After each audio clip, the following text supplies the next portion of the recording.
Welcome back again in Fahd Hussain free computer education. और इस video session के अंदर हम पावर पॉइंट के इंसर्ट टैब को डिस्कस करेंगे कि उस इंसर्ट टैब के रिबन्स में क्या क्या ऑप्शन मौजूद है। प्रीवियस सेशन के अंदर हमने इंट्रोडक्शन और होम टैब को डिस्कस किया और उसमें मौजूद तमाम ही ऑप्शंस को हमने प्रैक्टिकली इम्प्लीमेंट करके देखा कि वो ऑप्शन किस लिए मौजूद है और किस तरह से हम उसे यूज़ कर सकते हैं। तो इंसर्ट के अंदर सबसे ऑप्शन पहला हमारा न्यू स्लाइड का है, जिसमें मैं क्लिक करूँगा तो बिल्कुल ये वही स्लाइड का ऑप्शन मौजूद है जो कि होम पर यहाँ पर मौजूद है। तो आप बिल्कुल जिस तरह से यहाँ से ऐड करवा रहे थे वही चीज़ें आप न्यू स्लाइड इंसर्ट के इस ऑप्शन से भी ऐड करवा सकते हैं। इसी तरह अगर मैं अपने कंप्यूटर साइंस 1 सेशन पर आने के बाद एक स्लाइड ऐड करना चाहता हूँ तो राइट क्लिक करूँगा और यहाँ लिखा आ रहा है डुप्लीकेट स्लाइड। तो डुप्लीकेट का मतलब है जो ऑलरेडी ऊपर बना हुआ है उसकी एक कॉपी बन जाएगी। न्यू स्लाइड का मतलब है कि एक ब्लैंक डॉक्यूमेंट बन जाएगा। जबकि अगर आप किसी स्लाइड को डिलीट करना चाहते हैं तो यहाँ से आप डिलीट कर सकते हैं। जिस तरह से आपने होम के ऑप्शन पर सेशन को ऐड करवाया था आप यहाँ पर उसे ऐड करवा सकते हैं। सिमिलरली आप किसी यूआई पर या वेब पर या क्लाउड पर उसे पब्लिश भी करवा सकते हैं। तो मुझे एक न्यू स्लाइड की ज़रूरत है, लिहाजा मैंने इस पर क्लिक किया तो न्यू स्लाइड आ चुका है जो कि नंबर 4 पर मौजूद है। यहाँ पर मैं इस पर मौजूद हूँ।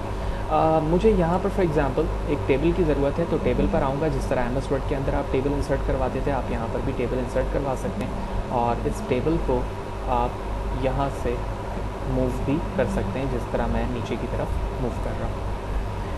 तो यहाँ से विड्थ और हाइट भी डिस्टर्ब कर सकते हैं। तो जिस तरह एट्रीब्यूट आप वहाँ पर ऐड करते थे बिल्कुल उसी तरह से आप पावर पॉइंट के अंदर भी उसकी यूआई यानी यूज़र इंटरफेस को भी आप चेंज कर सकते हो। देखो मैं यहाँ पे क्लिक कर रहा हूँ तो उसकी यूआई चेंज हो रही है। आप शेडिंग को चेंज करना चाहते हो आप यहाँ शेड्स को भी चेंज कर सकते हो। तो तमाम ऑप्शन बिल्कुल एम एस वर्ड की तरह। मैं यहाँ पर आता हूँ, कुछ एट्रीब्यूट्स के नाम बना देता हूँ। तो जैन, फैब, मार्च, अप्रैल और उसके बाद जो वैल्यूज़ मुझे रिक्वायर्ड है यहाँ पर जो आपके टेबल पे होनी चाहिए वो आप यहाँ पर वैल्यू डाल सकते हैं। जिस तरह मैं कुछ यूनिक नंबर्स यहाँ पर डाल रहा हूँ तो इस तरह से एक टेबल जनरेट हो चुकी है और इस टेबल के अंदर आप अपनी मर्ज़ी के मुताबिक वैल्यू डालकर इसको आप यूज़ कर सकते हैं। दोबारा मैं आउटसाइड पे क्लिक करता हूँ, इंसर्ट पर आता हूँ। इंसर्ट के अंदर ऑनलाइन पिक्चर का ऑप्शन है, यहाँ से आप पिक्चर्स ऑनलाइन वेब के ज़रिए से ले सकते हैं। और अगर आपकी मशीन पे मौजूद है तो आप पिक्चर पे क्लिक करेंगे, पिक्चर की जहाँ पर मौजूद है उस ऑप्शन पर आएंगे यहाँ से और उसके बाद जो पिक्चर आपको चाहिए वहाँ पर इंसर्ट करवा देंगे।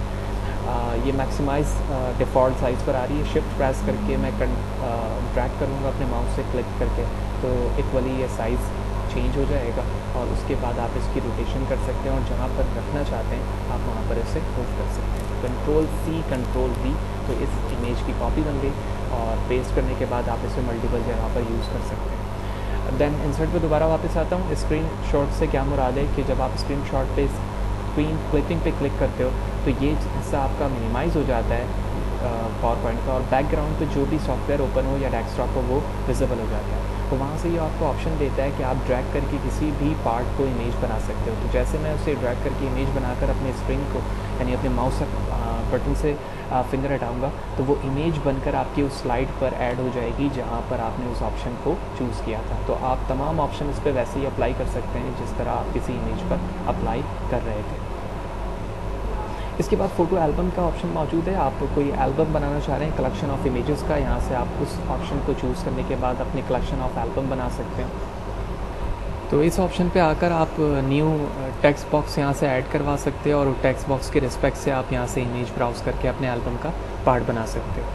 मैं इसे कैंसिल करता हूँ। इसके बाद शेप का ऑप्शन है। शेप का ऑप्शन बिल्कुल वही है जो कि हमारे होम पर यहाँ पर मौजूद था। आपने देखा कि ये तीनों ऑप्शन यहाँ पर smart to convert to smart art भी है और ये टेक्स्ट बॉक्स का ऑप्शन है जो कि यहाँ पर ऑलरेडी सेपरेट करके दिया गया है। हम चार्ट भी वहाँ पर डिस्कस कर चुके हैं। जब हमने एक टेक्स्ट बॉक्स लिया था वहाँ पर आप चार्ट को भी ऐड करवा सकते हो। हाइपरलिंक और एक्शन ऐप्स फॉर ऑफिस का मतलब है कि आप यहाँ पर कोई ऐप्स इंसर्ट करवा सकते हो वेब के ज़रिए। हाइपरलिंक किसी भी टेक्स्ट को आप उसके बिहाइंड पर कोई लिंक देना चाह रहे हो। इस चीज़ के लिए मैं अपनी इस स्लाइड पर आता हूँ, इस टेक्स्ट बॉक्स को थोड़ा सा मूव करता हूँ और यहाँ पर आता हूँ और यहाँ पर आने के बाद मैं नेम लिखता हूँ और इससे मैं लिंक बनाना चाह रहा हूँ। लिहाजा इसकी सिलेक्शन करता हूँ और हाइपर लिंक पे क्लिक करता हूँ। तो अब यहाँ पर मुझे लिंक बताने की ज़रूरत है किस जब इस पर क्लिक किया जाए तो किस लिंक पे रीडायरेक्ट होंगे आप। तो यहाँ पर मैं कहता हूँ फहद हुसैन CS blogspot.com और उसके बाद मैंने यहाँ से ओके प्रेस किया। तो अब आप जब इस पर होवर करोगे तो आप ये देखोगे कि जब ये रन होगा और उसके बाद इस पर जब मैं होवर करूँगा, यानी मैं फाज हुसैन लिखने के बाद इसे यहाँ से स्लाइड शो पे जाता हूँ, एरो मूव करता हूँ, तो इस वक्त मैं उसी स्लाइड पर मौजूद हूँ और आप इस पर देख रहे हो कि इस पर जब मैं होवर कर रहा हूँ और जब मैं क्लिक करूँगा तो इसी वेब यानी ये जो URL लिखा हुआ है ये वेब पर ओपन हो जाएगा और मैं यहाँ पर रीडायरेक्ट हो जाऊँगा। तो हाइपरलिंक को भी हम डिस्कस कर चुके थे, ऑल्दो यहाँ पर एक्शन मौजूद है। आप एक्शन पे क्लिक करेंगे तो हाइपरलिंक पे अगर कोई आप एक्शन देना चाह रहे हो कि माउस क्लिक पर क्या हो या माउस होवर पे क्या हो, तो आप यहाँ पर बता सकते हो कि नेक्स्ट स्लाइड शो हो जाए जब मैं उस पर जाऊँ तो, या फिर प्रीवियस स्लाइड पर आ जाऊँ। तो यहाँ पर आप कोई एक्शन भी बता सकते हो उस सेलेक्टेड हाइपरलिंक पे जो कि अभी हमने क्रिएट किया है। माउस क्लिक को भी आप मूव करवाना चाह रहे हो या चेंज करना चाह रहे हो कि जब प्रोग्राम रन हो जाए, जब मैं इस पर क्लिक करूँ तो, या हाइपरलिंक क्लिक करूँ तो किस URL पे जाए, वो आप यहाँ पर बता सकते हो। इसी तरह किसी पेज पर ले जाना चाह रहे हो आप इंटरनली कि इस पर क्लिक हो तो मैं बैक चले जाऊँ, इस पर क्लिक हो तो फॉरवर्ड चले जाऊँ, तो हाइपरलिंक को आप इसलिए भी इस्तेमाल कर सकते हो। दैन इसके बाद कमेंट का ऑप्शन है। आप कहीं टेक्स्ट लिख रहे हो, टेक्स्ट लिखने के बाद आपने ये बताना है कि ये टेक्स्ट का ताल्लुक किस चीज़ से। तो इस चीज़ के लिए आप जिस टेक्स्ट के साथ आप कमेंट लिखना चाहते हो तो कमेंट पे क्लिक करोगे तो कमेंट का ऑप्शन आ जाएगा और यहाँ पर आप कमेंट डिस्कस कर सकते हो। दिस इज़ माई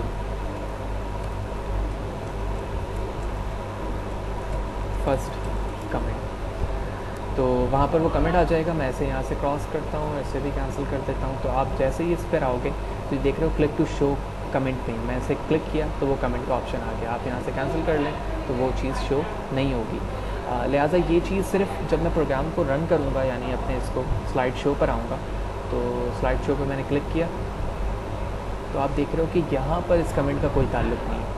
कमेंट का ताल्लुक सिर्फ उस लर्निंग पॉइंट से या राइटिंग पॉइंट से है जब आप इस चीज़ को बना रहे हो या लिख रहे हो।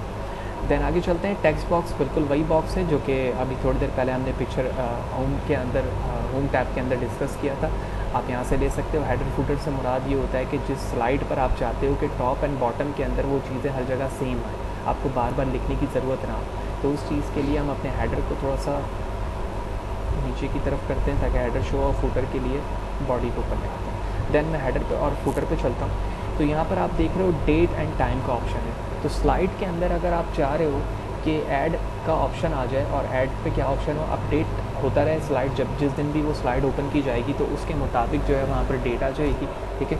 इसके अलावा अगर आप फिक्स करना चाह रहे हो तो आप यहाँ से फिक्स भी कर सकते हो। स्लाइड नंबर शो करवाना चाह रहे हो, स्लाइड नंबर शो हो जाएगी। अब यहाँ पर फूटर है यानी बॉटम का एरिया आपकी स्लाइड का, वहाँ पर आप क्या डिस्कस करना चाह रहे हो, कुछ लिखना चाह रहे हो, इस पर आप चेक लगाओगे, इस टेक्स्ट बॉक्स पर आओगे और यहाँ पर वो स्टेटमेंट लिख दोगे जो आप चाहते हो कि हर पेज पर लिखा है फूटर पे आपकी प्रेजेंटेशन पर। तो मैं यहाँ पर ये लिख देता हूँ और यहाँ पे लिखा हुआ don't show on the title slide. अगर आप चाहते हो कि टाइटल स्लाइड, जो कि मैं फर्स्ट वीडियो सेशन पे डिस्कस कर चुका हूँ कि पहले हम स्लाइड पर हमेशा इंट्रोडक्शन लिखते हैं, अपने टॉपिक का नाम और जो प्रेजेंट दे रहा होता है वो और ऑर्गेनाइजेशन का नाम। तो यहाँ पर ये ऑप्शन दे रहा है कि आप ये तो नहीं चाहते कि पहले पे हो, तो अगर आप चाहते हो तो लगा दो, नहीं चाहते हो तो चेक ना लगाओ। अप्लाई टू ऑल पे मैंने क्लिक किया तो आप देख रहे हो कि तमाम पर मैंने क्लिक किया, लिहाजा मैं अपने सेकंड पेज पर आता हूँ। तो यहाँ पर भी आप देख रहे हो डेट के साथ फूटर पे टाइम लिखा आ रहा है, सॉरी वो स्टेटमेंट लिखी आ रही है तमाम पेजेस पे जो कि यहाँ पर मौजूद है। सिमिलरली इसके बाद वर्ड आर्ट का ऑप्शन है। जिस तरह MS वर्ड पे किसी टेक्स्ट को आप सिलेक्शन करने के बाद स्टाइल दे सकते हो, इसी तरह आप यहाँ पर आओगे तो वो वर्ड बिल्कुल वैसे ही हो जाएगा जैसे आपने सिलेक्शन पे ली है। तो मैं किसी एक वर्ड को ले लेता हूँ यहाँ पर हुसैन को और उसके बाद दोबारा इंसर्ट पर आता हूँ, वर्ड आर्ट पर आता हूँ और जो टेक्स्ट आप उस जैसा बनाना चाहते हो तो उसकी कॉपी बनकर एक अलग टेक्स्ट बॉक्स पर यहाँ पर विजिबल हो गई। आप देख रहे हो जो सिलेक्शन की थी मैंने उसकी कॉपी बनी और अलग हो गई। अब आप इसे जहाँ यूज़ करना चाह रहे हो वहाँ पर आप इसे यूज़ कर सकते हो। देन इसके बाद यहाँ पर डेट एंड टाइम और स्लाइड नंबर का ऑप्शन है। ऑल्दो ये दोनों चीज़ें हम फूटर के ज़रिए ऐड करवा चुके हैं। अगर आप फूटर के ज़रिए नहीं चाह रहे हैं तो यहाँ से भी ऐड करवा सकते हैं। क्लिक करें जहाँ पर आपको डेट जिस फॉर्मेट की चाहिए, आप वहाँ पर क्लिक करके जब हासिल करेंगे तो जहाँ पर आपका कर्सर मौजूद था वहाँ पर वो डेट इंसर्ट हो गई। इसी तरह आपको स्लाइड नंबर चाहिए किसी ख़ास जगह पर, तो आप उस जगह पर आएँ जहाँ पर आपको स्लाइड नंबर चाहिए और उसके बाद स्लाइड नंबर पर क्लिक करें तो आप वहाँ पर उस स्लाइड नंबर को गेट कर लेंगे। तो आप देख रहे हो यहाँ पर 2 लिखा हुआ आ गया। सिमिलरली उसके बाद ऑब्जेक्ट है यहाँ पर, जो ऑब्जेक्ट आपने MS वर्ड के अंदर डिस्कस किया था या पढ़ा था कि अगर आप चाहते हो कि किसी और सॉफ्टवेयर पे आप जाकर कोई चीज़ ड्रॉ करो या बनाओ और वो बनने के बाद यहाँ पर विजिबल हो जाए, तो इस चीज़ के लिए हम इस ऑप्शन को यूज़ कर रहे होते हैं। फॉर एग्जांपल यहाँ पर बिटमैप मैंने सिलेक्शन की हुई, आप कोई भी सॉफ्टवेयर यूज़ कर सकते हैं और ओके प्रेस किया। तो ओके प्रेस करने के बाद क्या होगा कि पेंट ओपन हो जाएगा और यहाँ पर जो चीज़ आप बनाओगे, ठीक है, मैंने तो यहाँ पर रफली एक ड्रॉ कर लिया एक ड्राइंग, उसके बाद बनाने के बाद आप कैंसिल करोगे तो वो ड्राइंग आपकी उस स्लाइड पर आ जाएगी बनकर। अब आप इस जिस पर्पज़ के लिए आप बना कर लाए हो उसको आप फ्रीली कहीं पर भी यूज़ कर सकते हो। मैंने कंट्रोल X किया, यहाँ से ख़त्म कर लिया, अपने फर्स्ट स्लाइड पर आया, कंट्रोल V किया, तो वो चीज़ कट होने के बाद यहाँ पर पेस्ट हो गई, जो कि हम कट और कॉपी पेस्ट को डिस्कस कर चुके हैं होम टैब में, और अपने पर्पज़ के लिए जहाँ पर इस्तेमाल करना चाहते हो वहाँ पर इस्तेमाल कर सकते हो। इसी तरह स्लाइड 3 पर आता हूँ और यहाँ पर हमारा एक टाइटल है। मैं अपने ऑब्जेक्ट को मूव कर लेता हूँ नीचे की तरफ। अब जिस तरह से हम MS वर्ड के अंदर कोई इक्वेजन या सिंबल को यूज़ करना चाहते थे, बिल्कुल उसी तरह पावर पॉइंट पे भी हम कोई इक्वेजन लिख सकते हैं और अपनी मर्ज़ी से भी बना सकते हैं। आप यहाँ से कोई भी इक्वेजन सेलेक्ट करें, वो इक्वेजन आपके स्लाइड का पार्ट बन जाएगी। आप देख रहे हो कि इक्वेजन यहाँ पर बनकर आ चुकी है। साइज़ डिस्टर्ब हो रहा है, लिहाजा मैं इसके साइज़ को थोड़ा सा बड़ा कर देता हूँ, तो यहाँ पर वो डॉक्यूमेंट्स का पार्ट इस वक्त वो फार्मूला बन चुका है। आप अपनी मर्ज़ी से लिखना चाहते हो, दोबारा आओगे इक्वेजन पर और यहाँ से आप इंसर्ट पर आओगे, किसी टेक्स्ट बॉक्स को ले लो आप। तो टेक्स्ट बॉक्स यहाँ पर मौजूद नहीं है, लिहाजा मैं एक टेक्स्ट बॉक्स ले लेता हूँ। उसके बाद मैं इंसर्ट पर आता हूँ, देन इक्वेजन पर, और यहाँ से इंसर्ट इक्वेजन करवा सकता हूँ। तो आप इक्वेजन का एक टेक्स्ट बॉक्स बनकर आ गया। आप अपनी मर्ज़ी से जो भी फ्रैक्शन लेना चाहते हैं फ्रैक्शन लें। इस डॉटेड बॉक्स पे जाकर जो वैल्यू लिखना चाह रहे हैं आप वैल्यू लिखें।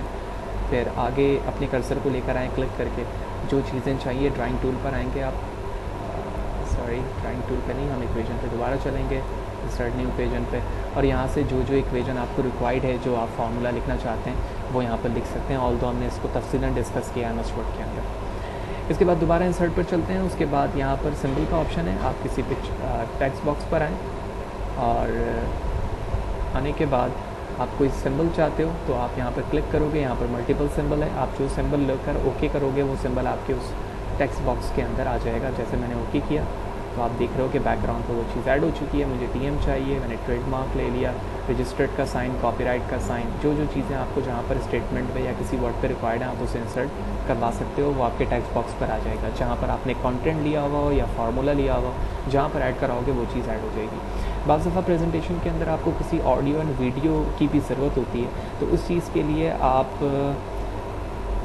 न्यू स्लाइड ले लें अंडरस्टैंडिंग के लिए, और इस जगह पर फॉर एग्जांपल मैं चाह रहा हूँ इसे डिलीट करना। मैंने सिलेक्शन की, डिलीट का बटन प्रेस किया तो ये पार्ट हमारा डिलीट हो गया। अब मैं चाह रहा हूँ कि अपने प्रेजेंटेशन में एक वीडियो लेकर आऊँ। ऑनलाइन लेना चाहते हैं यूट्यूब से या किसी वेबसाइट से तो आप ले सकते हैं, आपके मशीन पर मौजूद है, आप इसे क्लिक करें। और अभी थोड़ी देर पहले मैंने जो एक वीडियो बनाई है वो मैं वीडियो ले लेता हूँ यहाँ पर MS वर्ड का, क्योंकि व्यू टैब पे मुश्तमिल है। मैंने उसे क्लिक किया और क्लिक करने के बाद आप देख रहे हो कि वो वीडियो यहाँ पर आ चुकी है। मैं इसे क्लिक करूँगा, वो वीडियो यहाँ से स्टार्ट हो जाएगी। आप देख रहे हैं कि वो वीडियो स्टार्ट हो चुकी है।